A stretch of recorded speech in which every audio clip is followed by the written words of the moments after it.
أن تعيد النظر في كثير من القضايا من قضايا مقدمين اللجوء اليمنيين. هناك أناس في حاجة ماسة للجوء من أجل حمايتهم ولديهم قضايا.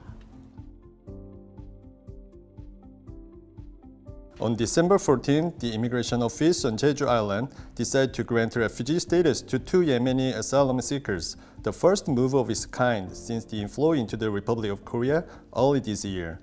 Controversy on this issue is heating up by this move, even though it's only 2 out of 484 Yemenis who have entered into the southern island and applied for refugee status since April. Moreover, there are already over 800 refugees who have been given refugee status in South Korea since 1994. Then why has it sparked an intense argument this time? Korea Now looks into it with K-News today. The decision wraps up this year's application reviews on a total of 484 Yemeni asylum seekers.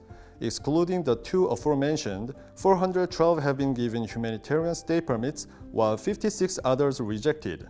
Applications of 14 candidates were dismissed as they either withdrew their request or violated immigration rules.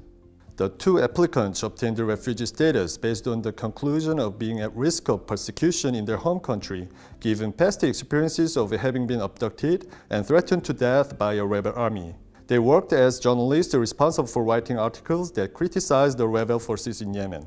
Furthermore, those who obtained refugee status and stay permits may leave the island to other parts of the country. Those with refugee status are entitled to basic social benefits that are provided to ordinary Koreans in the low-income bracket, and their children will be able to attend school.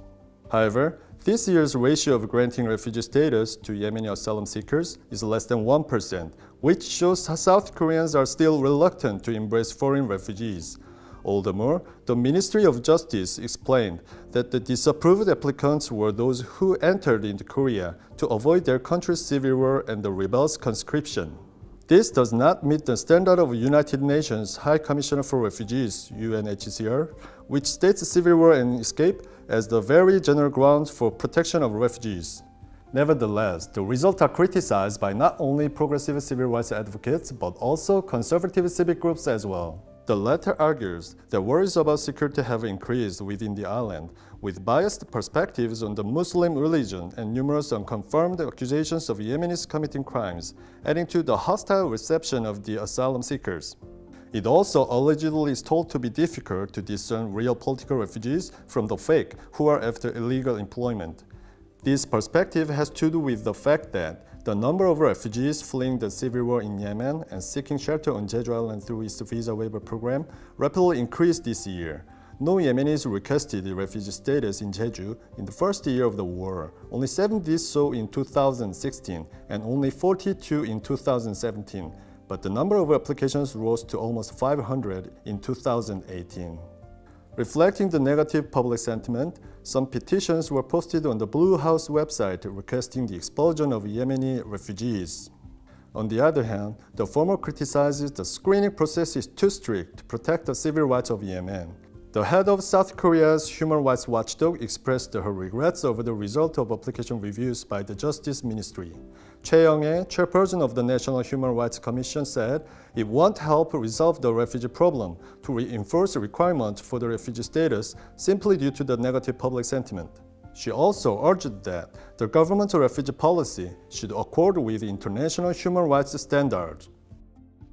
In the past, South Korea was once a country with a painful modern history that produced a large number of refugees.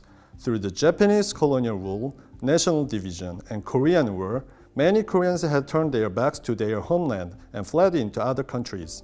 This experience has bolstered the opinion that embracing the refugees is a chance for Seoul to repay the debt from the international community.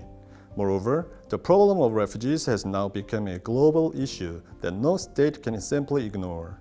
Nonetheless, it is also necessary to prevent fake asylum seekers from abusing the system and taking measures to speed up deliberations on refugee applications. Then what should be the next step? Let me know what you think in the comments below. Thank you for watching Korea Now.